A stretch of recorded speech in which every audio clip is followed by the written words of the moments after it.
کوہ نور کی کیا قیمت ہو سکتی ہے اور پوری دنیا کی کیا قیمت ہو سکتی ہے، یہ ان تمام چیزوں سے زیادہ قیمتی کام ہمارے پاس، جو انسانوں کو انسان بنانے والا کام، انسانوں کو انسان بنا دیتا۔ ہاں، افریقہ کے جنگلی لوگ انسان بن گئے، جو جنگلوں میں زندگی گزار رہے تھے، ان پر تبلیغ ہوئی، وہ انسان بن گئے۔ اور یورپ کے آوارہ لوگ، جن میں آوارگی اور عیاشی غالب تھی، وہ توبہ کر کے رجوع کر کے مسجدوں کے پابند بن گئے۔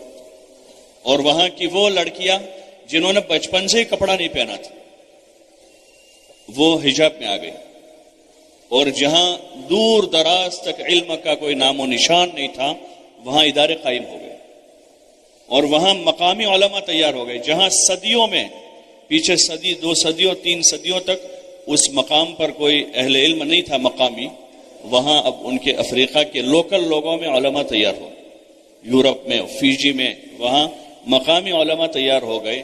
یہ کشش، یہ جاذبیت، یہ تاثیر اس کام میں ہے۔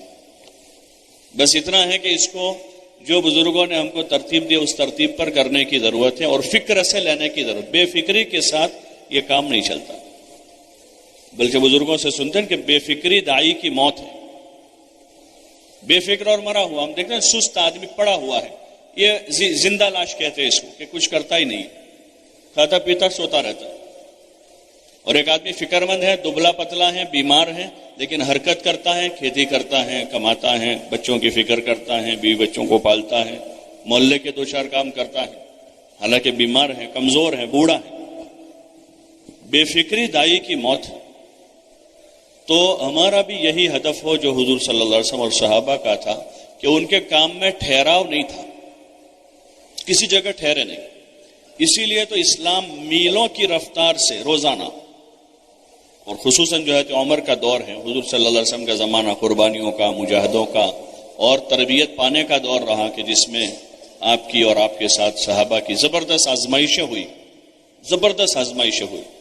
جب ہمارا ہدف دنیا نہیں ہوگا تو ہم آزمائشوں سے گھبرائیں گے نہیں، فقر سے، مصیبتوں سے، حالات سے۔ مانگنا تو نہیں ہے کسی حال میں بھی، لیکن ہمارا ہدف اگر دنیا نہیں ہے تو موت تک بھی اگر کسی کے حالات کشادہ نہیں ہوئے تو وہ ناکام نہیں ہوا ہے۔ مصعب بن عمیر رضی اللہ تعالیٰ عنہ کا انتقال ہو گیا، حالانکہ مالدار باپ کے بیٹے تھے، لیکن جب ان کی تدفین ہوئی تو ان کے پاس ان کا ذاتی کفن نہیں تھا، یا ان کا کوئی رشتہ دار ایسا نہیں تھا جو ان کے کفن کا انتظام کرے، یا ان کے دوستوں میں کوئی ایسا نہیں تھا جو ان کے کفن کا انتظام کرے۔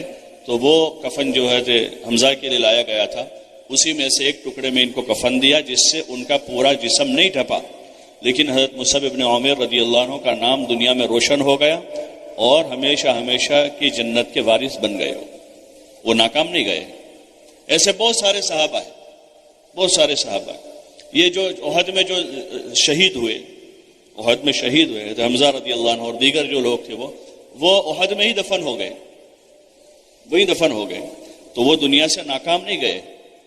اور حضور صلی اللہ علیہ وسلم کا گھرانہ ان سارے حالات سے گزر کر ناکام نہیں ہوا ہے۔ اگر ہمارے سامنے ہماری محنت سے آخرت ہے تو پھر ہمیں دنیا کے حالات کبھی پریشان نہیں کریں گے۔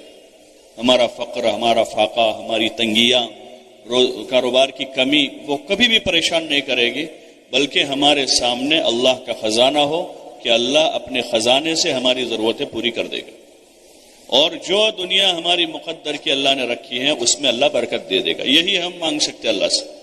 حضور علیہ السلام نے یہی کہا کہ اللہ تو نے میری مقدر میں جو روزی لکھی ہے اس میں برکت دے دے، اور اس پر مجھے قناعت دے دے۔